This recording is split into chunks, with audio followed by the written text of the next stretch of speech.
votre objectif, c'est de sortir du lot avec votre positionnement et puis aussi avec les produits et les services exceptionnels que vous allez sortir pour demain, véritablement être le seul à proposer ce type de service pour ce type de segment client et finalement pouvoir définir vos prix, pas par rapport à la concurrence, mais ça va être d'ailleurs le point qu'on va voir, mais par rapport à la valeur perçue et surtout la valeur délivrée à vos clients.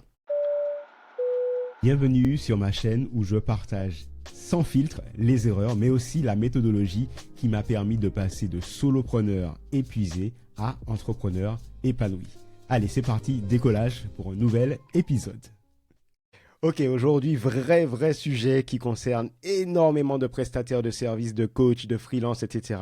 Comment fixer ses tarifs quand on est un prestataire de service? Alors, ce que je vous propose aujourd'hui, c'est de vous partager mon retour d'expérience après 7 ans de business. Et on va suivre un plan assez simple. Je vais vous présenter globalement comment moi je me suis lancé et qu'est-ce que j'aurais fait différemment. Et puis, on va repartir pour comprendre globalement comment vous pourriez fixer vos tarifs sur des logiques un peu classiques, vos coûts versus vos produits.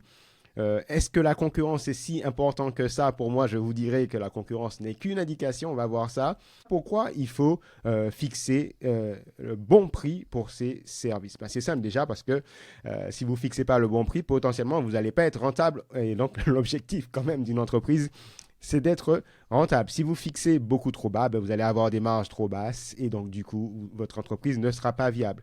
Potentiellement, on pourrait se dire que si on fixe un prix de vente trop haut, ça pourrait entraîner une perte de compétitivité par rapport aux concurrents. On va voir que sur ça, je ne suis pas forcément d'accord. Et puis, l'idée, ça va être la différenciation, le positionnement. On va faire un vrai focus sur ça et ça va vous permettre de bien comprendre comment, quand vous segmentez bien vos clients, comment vous segmentez bien vos offres, comment en fait vous pouvez pricer comme finalement vous le souhaitez. Allez, c'est parti pour mon retour d'expérience. En fait, moi, mon retour d'expérience, j'ai un petit peu honte de le dire, mais j'avais rien fait de ce que je vais vous partager à présent. En fait, quand je suis rentré en Martinique, j'avais l'intention de me focaliser sur un projet qui est un petit peu le concurrent de Calendly, qui existe encore aujourd'hui, qui s'appelle Vyte, V-Y-T-E, donc Vyte In. Et donc, j'étais sur ça. Et puis, finalement, ce projet, j'y tenais plus. Si vous avez écouté d'autres épisodes, vous savez toute l'histoire. J'y reviens pas. Et donc, je me suis cherché. J'ai commencé à me dire, bon, qu'est-ce que je vais faire maintenant que je suis là et qu'il faut que je me lance? Et j'ai eu l'opportunité de faire du coaching business dans un incubateur qui s'appelait Martinique Pionnière.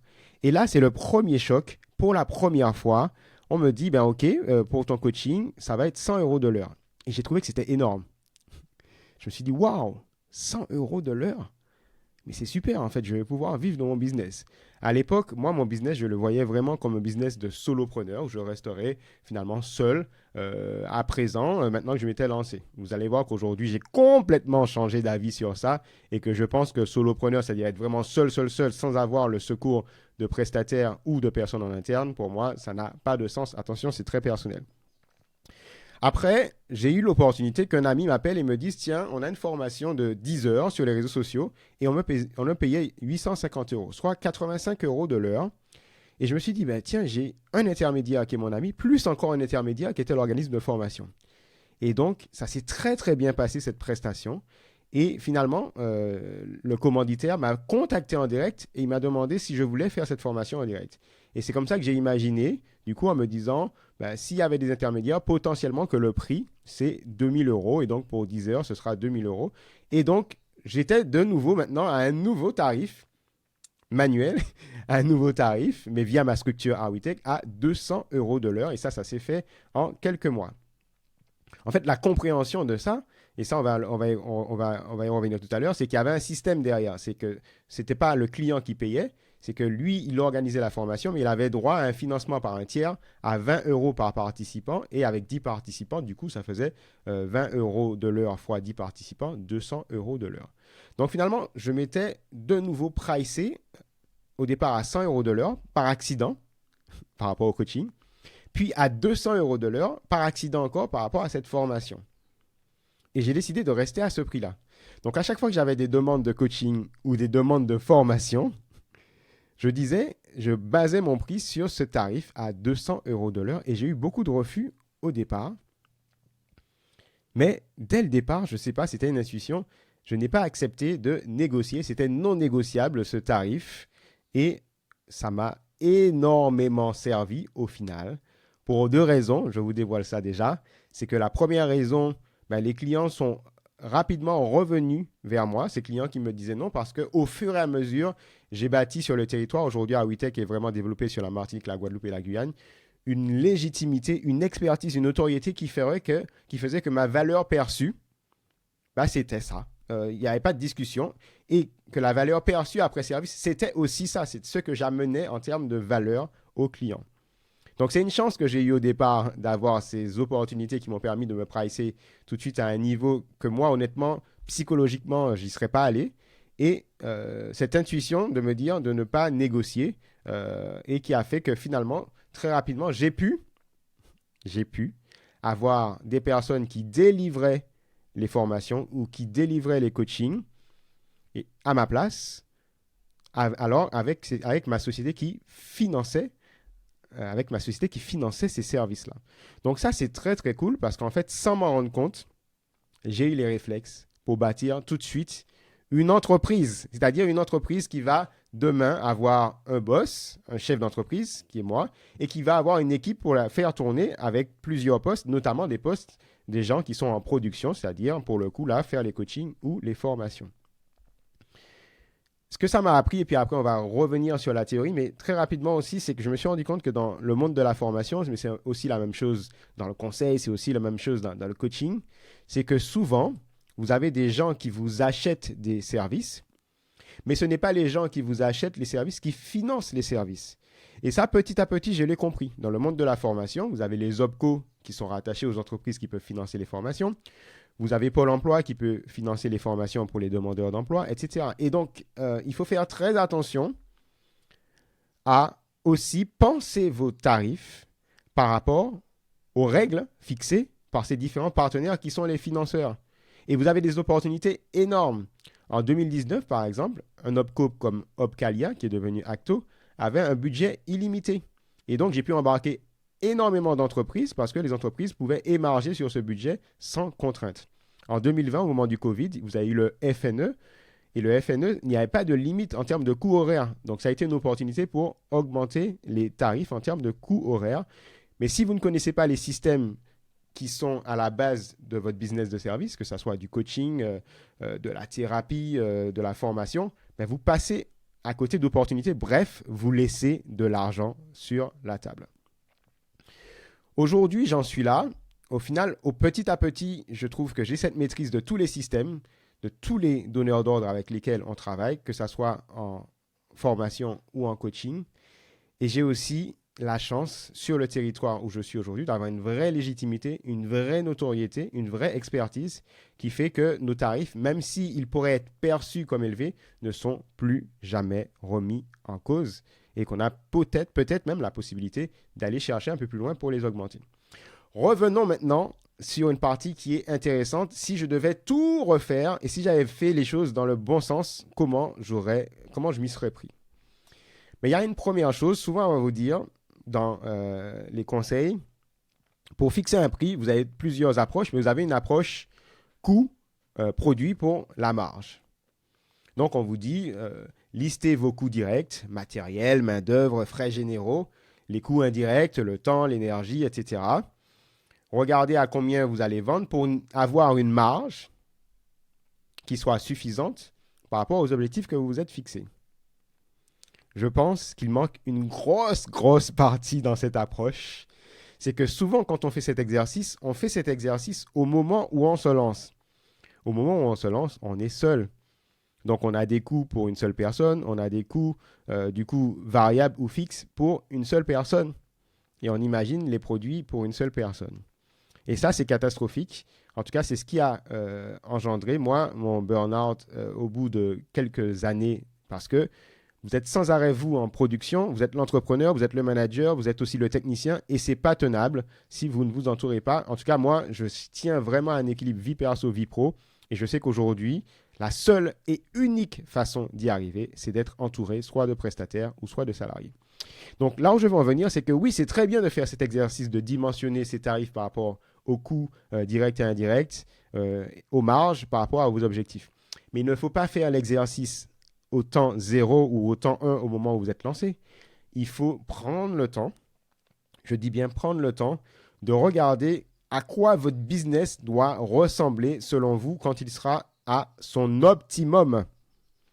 C'est-à-dire quand vous serez le patron, que vous aurez des fonctions support, par exemple des fonctions en direction, en management, des fonctions en administratif, en financier, etc., pour gérer les opérations, et que vous aurez aussi des prestataires pour délivrer les services de coaching, les services de consulting, les services de formation, etc.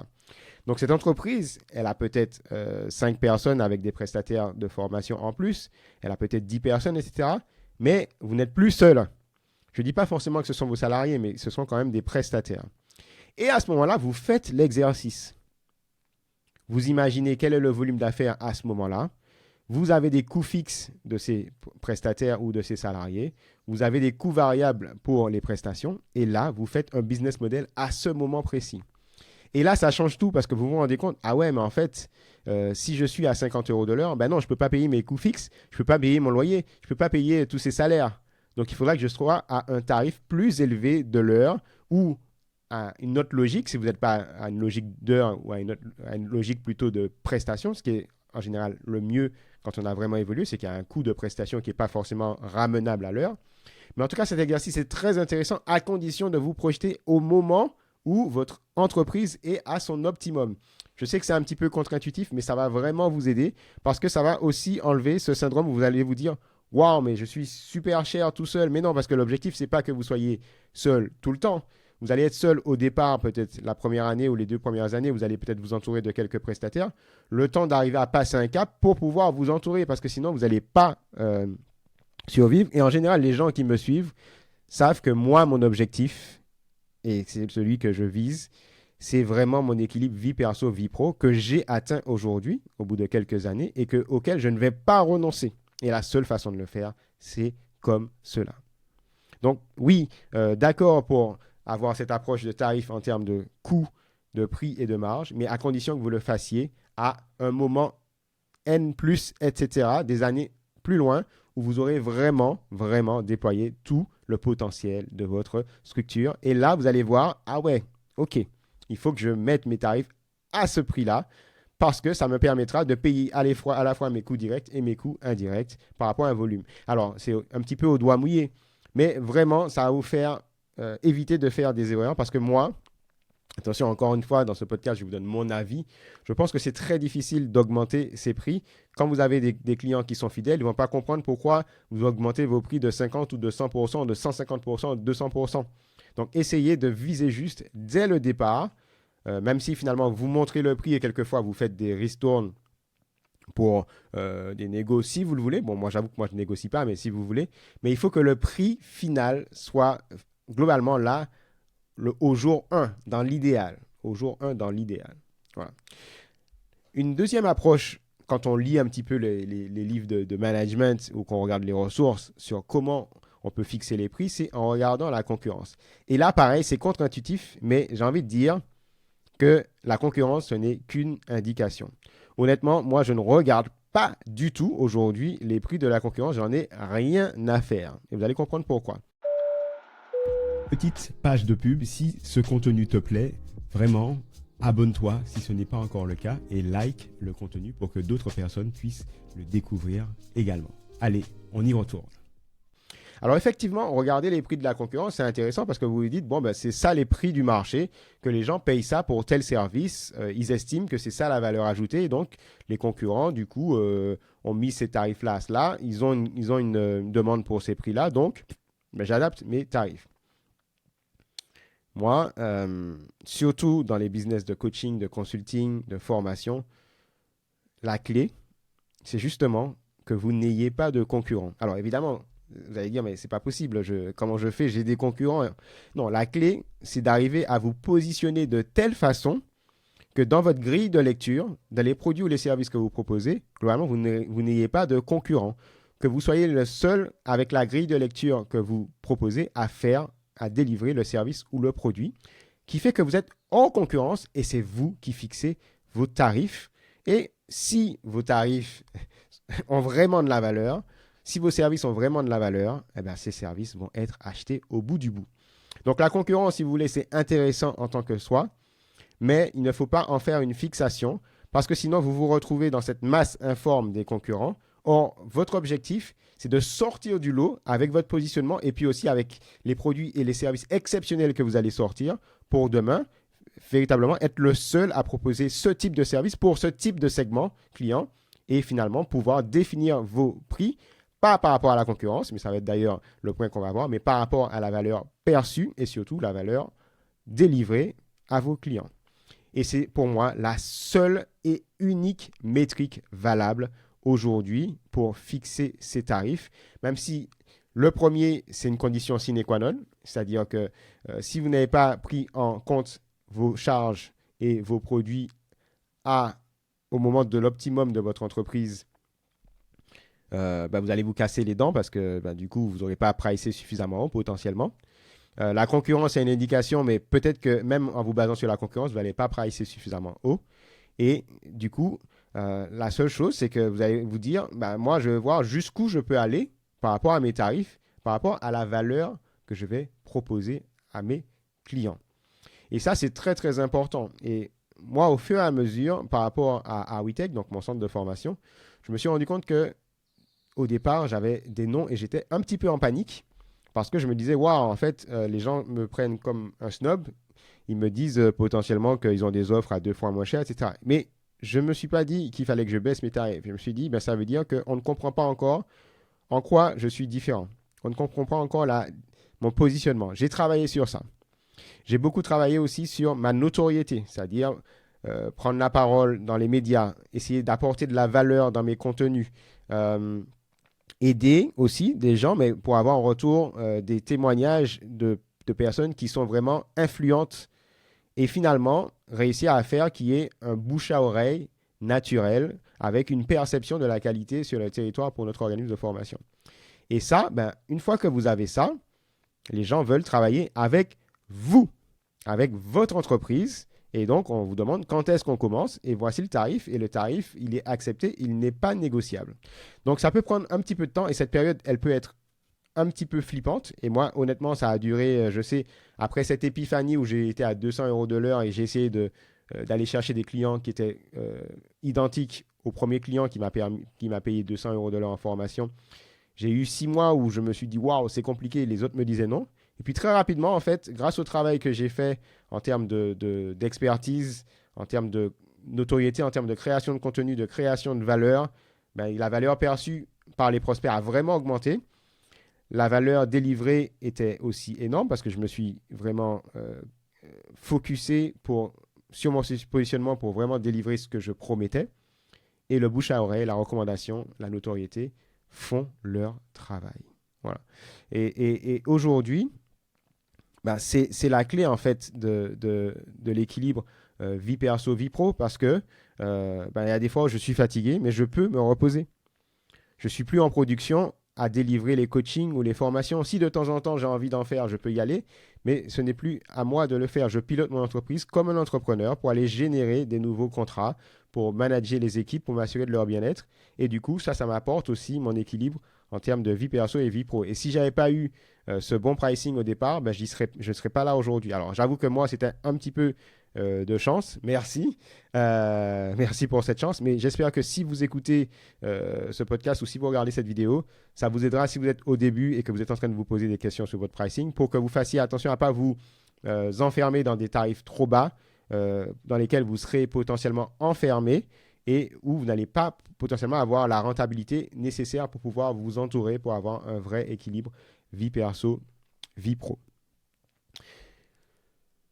Mes enseignements, c'est donc que il faut que vous soyez suffisamment cher pour que demain, quand vous aurez votre équipe, parce que vous aurez votre équipe, parce que si vous voulez un équilibre vie perso, vie pro, vous aurez besoin d'une équipe. Quand vous aurez vos charges qui sont afférentes au fait d'avoir une équipe, que tout ça, ça tienne et que ça vous permette de vous payer votre salaire, celui que vous vous êtes fixé, celui qui vous fait plaisir, et que globalement, tout ça, ça tienne sans avoir au fur et à mesure à dire à vos clients, en fait, j'augmente les prix parce que je n'avais pas tout pris en compte. Non, ça, c'est très compliqué et je pense que vous allez potentiellement vous casser la figure si c'est comme ça. Donc, essayez de fixer tout de suite les prix du long terme, même si au départ, vous êtes seul et que vous cravachez et que vous faites 70 heures et plus par semaine parce qu'au bout de 2 ans, si vous avez bien travaillé, vous allez pouvoir payer 1, 2, 3 personnes et au fur et à mesure souffler comme je peux le faire aujourd'hui. Et je pense qu'effectivement, c'est difficile d'augmenter ces prix. Si les clients acceptent de toute façon sans broncher vos tarifs, c'est potentiellement que vos tarifs sont trop bas. Donc, c'est un signe. Hein. Normalement, il doit y avoir de la résistance, surtout si c'est le début et que votre expertise n'est pas encore confirmée sur le marché, si vous n'avez pas encore une grosse notoriété. Si vos clients acceptent sans broncher, c'est potentiellement que vous n'êtes pas assez cher. Moi, mon conseil, c'est de ne pas négocier. D'accord? Si vous êtes sûr, et il faut que vous soyez sûr, sinon continuez à travailler, mais si vous êtes sûr de la qualité du service, si vous êtes sûr de la valeur que vous apportez à votre client, ne négociez pas. Toujours essayez de vous dire quelle est la valeur que j'apporte à ce client. Une fois qu'il aura consommé mon service, comment cela aura impacté son business à lui? Qu'est-ce que ça vaut? Si ça permet de vous rassurer, si jamais vous vous dites « Ah ouais, mais je ne sais pas, je suis un petit peu dans un syndrome de l'imposteur, je ne sais pas si je vis, si je vaux tout ça. » Au fur et à mesure, vous allez prendre de l'assurance, mais essayez au départ de résister, de ne pas négocier. Ça montrera aussi votre force de caractère. Ça veut dire que vous savez ce que vous valez. Et ça veut dire que si potentiellement il y a de la résistance, c'est peut-être que vous ne parlez pas au bon client et qu'il va falloir peut-être revenir un petit pas en arrière pour vous dire est-ce que je parle vraiment aux clients qui ont l'argent pour la qualité de ce que je propose. Autre enseignement, j'en ai parlé, c'est qui paye. Quelquefois, celui qui vous achète le produit ou le service, ce n'est pas forcément celui qui paye. Donc, connaissez les règles, que ce soit dans le consulting, dans le coaching, dans la formation. Il faut vraiment connaître les règles de ce que j'appelle les financeurs. Parce que si vous ne connaissez pas ces règles, potentiellement, vous allez laisser de l'argent sur la table. C'est-à-dire que vous n'allez pas aller chercher toute la valeur que vous auriez pu prendre en termes de prix et que vous allez potentiellement sous-évaluer vos offres. Et donc, ce serait vraiment dommage. Et puis, le dernier point, c'est vraiment, si vous le pouvez, d'être plutôt sur un positionnement high value, donc haute valeur, que low value. Parce que si vous voulez faire un business de service, sauf si vous voulez construire une multinationale, moi, je vous conseille, si vous voulez, comme moi, avoir une petite équipe, donc moins de 10 personnes, et que vous voulez vivre confortablement pour pouvoir avoir un équilibre vie perso, vie pro, essayez de penser des services plutôt à haute valeur. Parce que de toute façon, les clients en quantité, ils sont toujours aussi compliqués à gérer. Un client qui vous apporte 10 000 euros, paradoxalement, va demander autant d'attention qu'un client qui vous apporte 100 euros. Donc, essayez, si vous le pouvez, encore, par rapport à votre business, de vous dire, par rapport à ce que vous avez envie de faire, quels sont les clients pour lesquels vous allez apporter le plus de valeur et du coup, pour lesquels vous allez pouvoir pricer, donc définir un tarif le plus élevé possible. Voilà. J'espère que ça vous a aidé tout ça. N'hésitez pas, si vous écoutez cet épisode sur les podcasts, à nous laisser 5 étoiles. Posez-moi aussi des questions, soit sur le podcast, des commentaires sur le podcast, ou si vous êtes en train de me regarder en vidéo, posez-moi vos questions. C'est très utile. Si vous avez des sujets à proposer pour les autres épisodes, n'hésitez pas. L'objectif, c'est de vous faire des retours vraiment véridiques. Voilà, sur un entrepreneur qui ne fait pas des millions, qui approche le million d'euros, peut-être dans 1 an, et qui vous partage tout ce qu'il y a sous le capot, sous le moteur, pour vous aider, vous, si vous êtes un petit peu moins loin que moi, à avoir tout de suite les conseils. C'est très personnel, mais j'espère que ça vous aide. Je vous remercie pour la confiance et on se dit à la prochaine. Bye bye. C'est déjà la fin, mais on se retrouve bientôt. Si tu as aimé, si tu as des questions, justement, pose-moi ces questions, mets-moi ces messages, mets-moi ces commentaires. J'adore échanger. Je réponds à tous les commentaires. Like le contenu, abonne-toi si ce n'est pas encore le cas. Et je te dis à très bientôt. Bye bye.